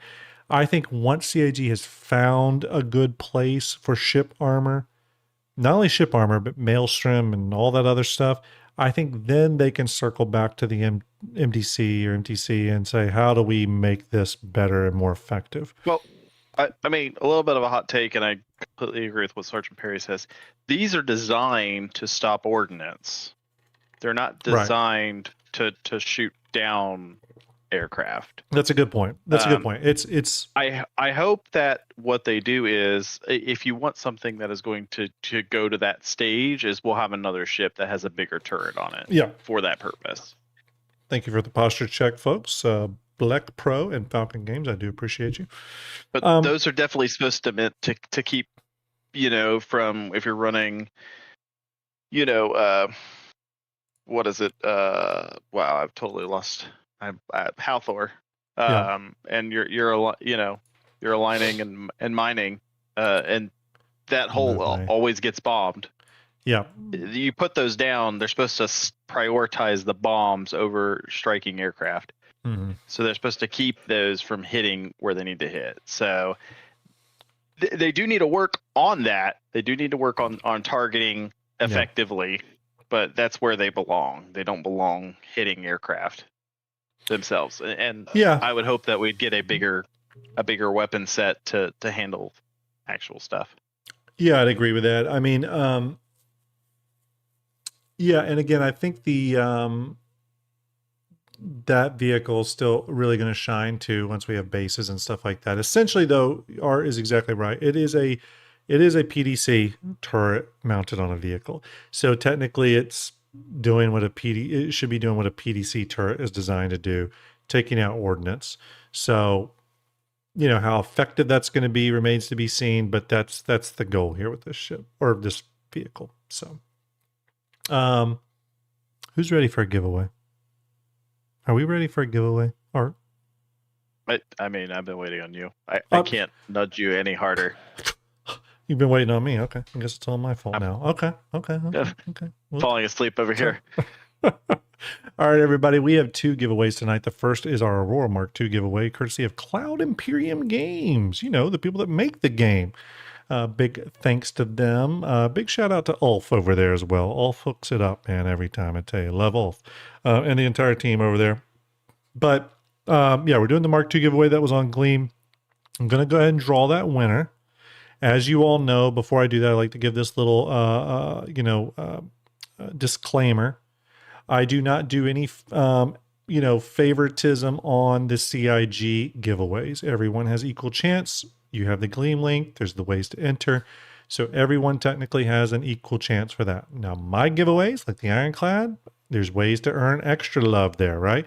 But on the CIG giveaways, I keep it all above board. Everyone has an equal chance. So we're going to swing over to Gleam. I'm going to go. Now, I can't. You know what? There is a way to do this where I don't dox the person. Stand by. Let me get that up. We're going to do the Aurora Mark II. We're going to pick a winner. I'm going to hide the winner details so that we don't dox the person. Okay. Let me bring this over. We're going to drag this up. All right. So I've got hide winner details. We're going to draw a winner for our Aurora Mark II game package with 2 modules. Now, here's the thing. Remember, everyone. The person has 5 days on Gleam. This is in the terms and conditions. These will be the same terms and conditions, by the way, for St. Jude, if you were wondering. Okay. And we'll go over those more at the appropriate time. But everyone has, or the winner has 5 days to get a hold of me to claim their prize once I email them. So once I send the email, they have 5 days to claim it. If they do not, we're going to draw another winner. Okay. So if you've already entered it, you may have a chance to win again if this person doesn't claim it. You know, maybe they're sleeping, right? You don't have to be watching this, by the way, to win. But I'm just saying, maybe they're sleeping on this giveaway and they don't claim it when I email them. It does happen. It does happen. All right, everyone. Again, the giveaway is over. So if you missed getting in on this one, sorry. If you want to get on the next giveaway, though, we are giving away a Gideon monthly bundle here in just a minute. If you're over on YouTube, all you got to go is link pinned to the chat. Go to that link, leave a comment on that video. That is my new player guide video. Leave a comment there. It can be hi, hello, whatever. If you're on Twitch, you don't have to do anything. Just hang out. We're going to do stream racers in just a minute. So you have a chance to win the Gideon store bundle, monthly bundle, whatever you call it. But for now, let's go ahead and draw our winner for the Aurora Mark II game package, courtesy of CIG. Let's go ahead and draw that winner. And hide winner details. Blah, blah, blah, blah, blah. Yep, let's do it. And Shibuya Plague Dealer. I've seen Plague Dealer in chat before. Plague Dealer, are you watching, by the way, Plague Dealer? Plague Dealer, are you watching? How are we getting a hold of you? But congrats, Plague Dealer. If you're watching this post, you're watching a VOD. If you're watching that right now with a drink in hand, sound off in chat. But Plague Dealer, thank you very, very much for entering. Everyone, thanks for participating. Again, every new ship that CIG provides for a giveaway, I will do a giveaway for. As you know, we're supposed to be getting possibly the Grey Cat UTV next week. Maybe, I don't know. Maybe we'll see. So obviously we'll do a giveaway for that. But there you go. Congratulations. There's Plague Dealer. I see Plague Dealer in chat. Is that Plague Dealer? That is Plague Dealer. Nice job, dude. Plague Dealer, I'm going to email you on the email associated with the Gleam entry, okay? Because that's how I like to do it. Keeps it legit. I'll email you there and confirm email with you, and then I will gift that to you. Again, courtesy of CIG, the fine folks over there, '07, for them providing that, okay? All right. Let's move over to the next giveaway. This is going to be the fun one. We're going to do a random comment on YouTube, and we're going to do stream elements, okay? And we're going to put you both in the random wheel of names. So let me get this up. Stream racers, not Yes. stream elements. Oh, yes, sorry. I said it wrong, which just ruined everyone's day. They were all excited for a second. All right, let me get Still a few here. things ready. Still in All right. charge. Yeah, let me get a few things ready here. Okay, so here's the random YouTube comment picker. We got that up. We got the random wheel of names up. We're going to do this giveaway in just a second. I want to talk to you all about what we're going to talk about next show. Okay, I really want to have this conversation. Maybe it's next episode or an upcoming episode. Let's say that. I think that's a better way of saying it. I want to shout out my good friend, Thrusters and Dust. You know him. He's been on the show before. He has a really great video up. I'm going to link it in chat. Make sure you go follow that. Give him a thumbs up on it too. Follow his channel too. He's got an awesome channel. It is called The Death of Multi-Crew Ships. It is a really good video that highlights, I think, a lot of concerns with multi-crew ships and why people don't want to engage with them or maybe want to engage with them. And this is a subject that I wanted to circle back to. If some of you remember on the very first episode of STARJUMP Station years and years and years ago, it was on capital ship gameplay, or essentially big ship gameplay. And we talked a little bit about some of this stuff. I want to revisit it all these years later and talk more about it. But make sure you go to that YouTube link I posted down there in chat. Go give Dusty a little love. Again, he puts a lot of work into his videos, and he's an awesome dude. We'll have him as a guest on some period during this St. Jude thing. I'm sure he'd love to come on. But make sure you go do that. All right. By the way, we did It makes great manuals. He does. He makes great manuals. He makes great manuals. We didn't do the crafting guide. I do want to get to this, but you know what? Maybe it makes sense for me to play around with crafting a little bit more in game before we do this. This might be a good thing for us to do next episode. I think I even had the thumbnail as saying crafting, so sorry about that. Hopefully you all don't mind that. We'll just delay the crafting talk one more time. I think this is the second time. We just covered the 4.7 a bit. Yeah. And, Yeah. and then we just forgot crafting. We forgot crafting. We forgot it. Cool. Sorry, everyone. We forgot craft. We're going to go back to it though, because there's a lot of great stuff to talk here. I do want to try out my crafting machine in a few scenarios, but we're going to get into it. But CIG did release the crafting guide. Make sure you go check it out. Do your homework before our next stream. Then we will all talk about it together, okay? And we can get some great questions and all that kind of stuff. Yeah, I'm actually going to have to log in and play it now. Rabbit said it perfectly. Actually, trying crafting before talking about it? Yes, exactly. I did mess with it a little bit, but we need to learn more. But the crafting guide's great, though. They go into crafting. They go into dismantling. They talk about the future of crafting, which is really great. And that goes into everything from blueprint tiers to the interface to crafting vehicles. Again, another one.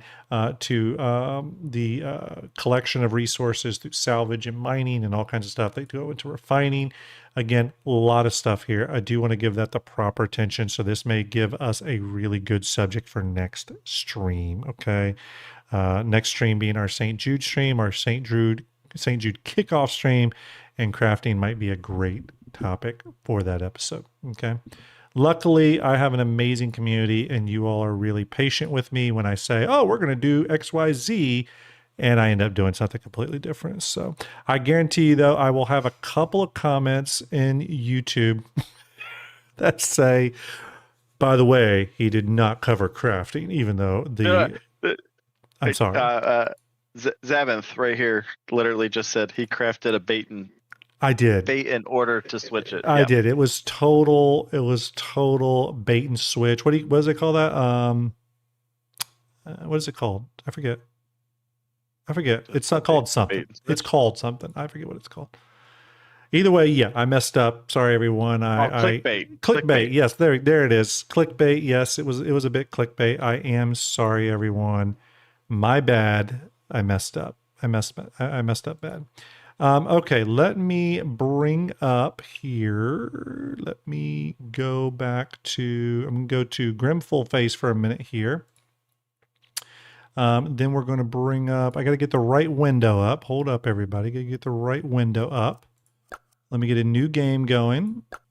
Okay, hold one. I know a lot of you prefer stream elements, but we're going to do stream racers tonight. Bluesy says Grimm does no wrong. Ask Mrs. Grimm. Ooh, she might disagree with you on that one. She might disagree with you on it. All right, everybody, if you're over on Twitch and you want to get in on the Stream Racers event, now's the time to do exclamation race. Exclamation race will get you into the race. I'm going to join for funsies. Don't worry, I won't win. Get in on that exclamation race. Get in there, get in there, get in there. Let's fill it up, people. Let's fill it up. Exclamation race if you want to get in on this race. I don't know what the player limit is, by the way, so you need to get in there. Get in there while you can. It's like 200, I think so. Maybe 200. Found out it was. I think it was 200, something like that. Yeah. Get into it, though, while you can. Spots are limited. Time is limited. Spots are limited and time is limited. While that is filling up, we're going to switch back over here. We're going to go ahead and draw our YouTube random comment. And by doing that, we're going to select today. We're going to go to stream start time, which was 9 o'clock p.m. Okay, 9 o'clock p.m. So essentially what this will do is pull any comment left today after 9 p.m.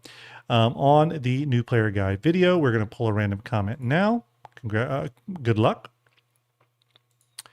All right, Altzilla SC, our boy Altzilla. Thank you very much. Love you too, Altzilla. We're going to put you in the random wheel of names. There it is. Altzilla has secured his place on the random wheel of names for the Gideon monthly bundle. Okay. I forget what they're called. Are they called monthly bundles? I think they're called monthly bundles. All right, we're switching back over to Stream Racers. Now we have 120 racers. Exclamation race, everybody. We're going to start in about 30 seconds. Okay. 30 seconds. C Daddy CIG, are you in there? Are you racing? Even if you win, you can choose someone you want it to go to randomly, or maybe it goes to the second place winner, but C Daddy, you should get in there. Or just give it to me. Or just give it to Art. Poor guy needs a Gideon. I do. I so do. All right, everyone. Listen, I've got like the worst chance of winning ever because I have a delay on a delay No. Well, because that's I'm okay. watching your stream but listening live, so Okay. Well, it's all bad. here's the thing. Here's the thing. Let's go ahead and go over this. For those of you that have never done stream racers before, you can during the race you can do exclamation boost, and it will give your car like a nitro boost for a limited amount of time. Now remember, I'm not going to have the camera on everyone. I'm going to be moving the camera around. So you're not going to know when the optimal time to do exclamation boost is. Plus, you're going to be watching on a slight delay, right? So it's going to be Yeah. very hard for you. It's going to be chaotic, but that is part of the fun. That is part of the fun. Admiral Kusanagi, by the way, your icon is the Ghost in the Shell with Scarlett Johansson. I actually really like that movie. I know a lot of people had issues with it, but I thought it was a lot of fun. All right, everybody, we're starting the countdown now. You can still get in exclamation race. We have an 18-second countdown. Get in while you can. Jade Star Watcher is in chat. Jade, hope you're doing well. Salute to you. Everyone, get in there. Get in there. Exclamation race. 9 seconds. 7 seconds. It's time to rock and roll, everyone. I'll do my best with the camera, but I usually stick with the front of the pack. Good luck.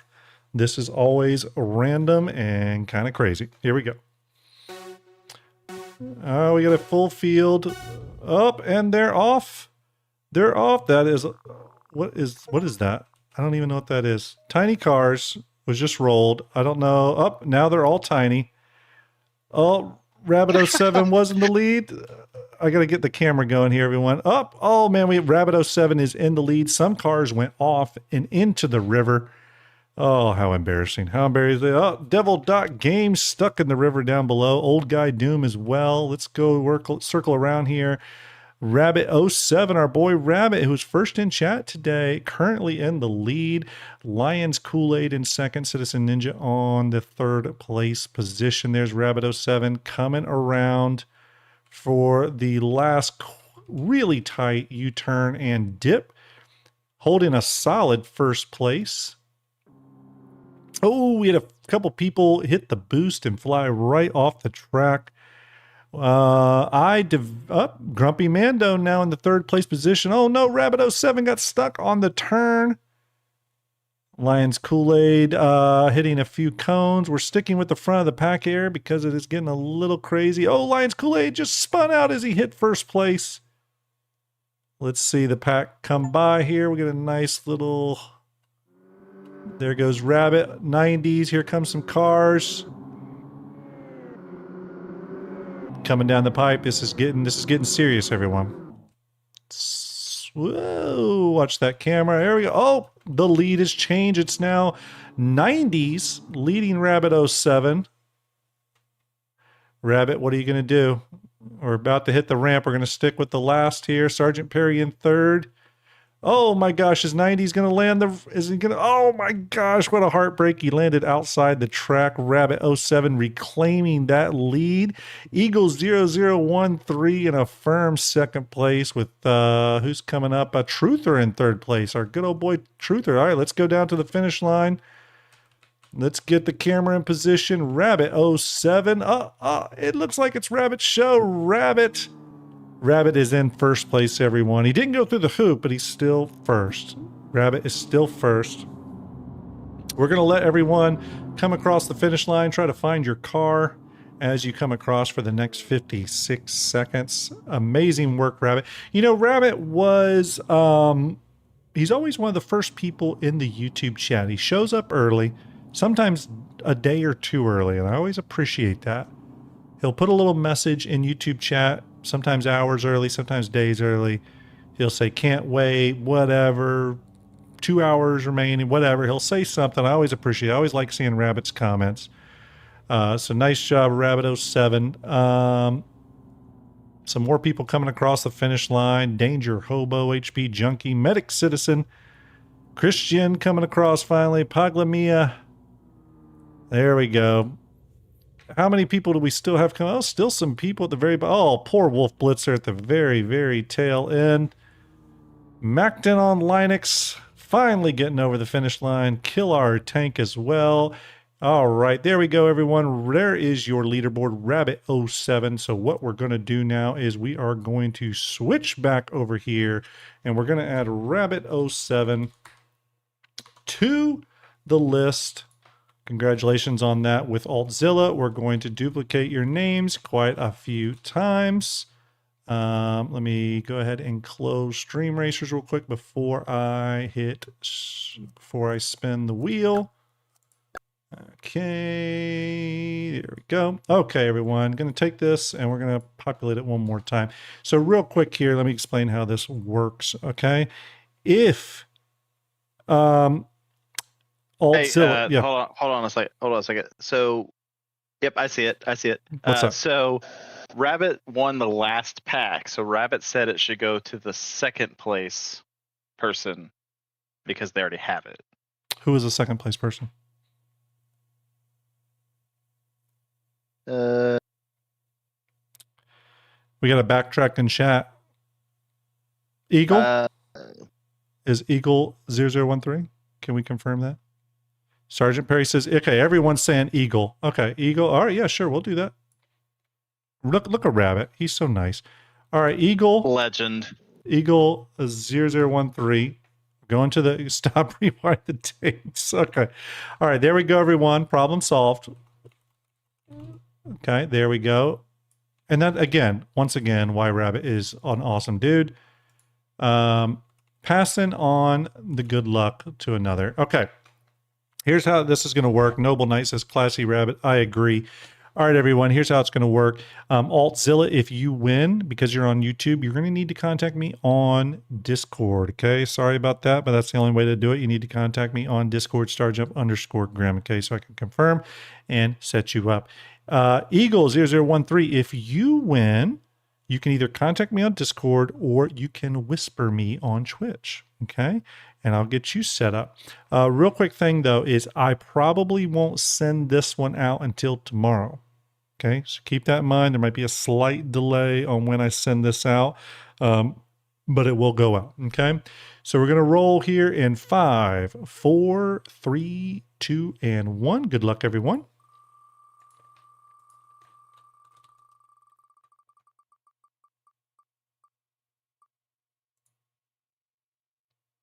Who is it? It's Eagle 0013. Eagle, congratulations. I do appreciate it. You ran a hell of a race. Altzilla, better luck next time, brother. I appreciate you always being here as well. Absolutely amazing community member as always. Again, someone that always shows up and is there in stream watching and stuff. And again, it is appreciated. Okay, everyone, a couple things. We've given away the Gideon pack. We've given away the Aurora. Congratulations to the winners of those. I want to pop back to this real quick and remind everyone that my next stream on Wednesday will be the start of St. Jude Play Live, okay? For the month of April, for the month of May. We have some incredible stuff lined up. I've got all kinds of crazy ass streams lined up. For those of you that liked when I did the stream with my daughter, she's going to do another one with me. For those of you that like the stream I did with my wife, she's going to do one with me. We're going to have a bunch of guest people come on for different shows. Me and Art are going to start figuring that out. But starting on April 1st, so starting on Wednesday, the following raffles that you see right here are going to begin, okay, with their ticket prices. Okay, that'll be announced on Wednesday with those ticket prices, and that's when you will be able to get in on those. And then every week after the first, one of those raffles will be drawn, okay? Perseus will be drawn on April 9th. Someone's going home with a Perseus. April 15th, someone's going home with a Star Runner and an Avenger starter pack. April 22nd, someone's going home with a Merchantman. 29th, a Hammerhead, which, again, Gold Standard Pass, going to be awesome. And then on the 29th as well, the RSI Polaris. So on the 29th, it's going to be 2 ships. Now, Level Up camp event is happening during April as well. I think some crazy stuff's going to happen there. And I want to make sure I stress this to all of you. If you're in chat right now, I don't know if he's watching, but give a big giant 07 to GearCon. As you see right there above my head, all ships generously provided by GearCon. Do appreciate GearCon and all of his donations.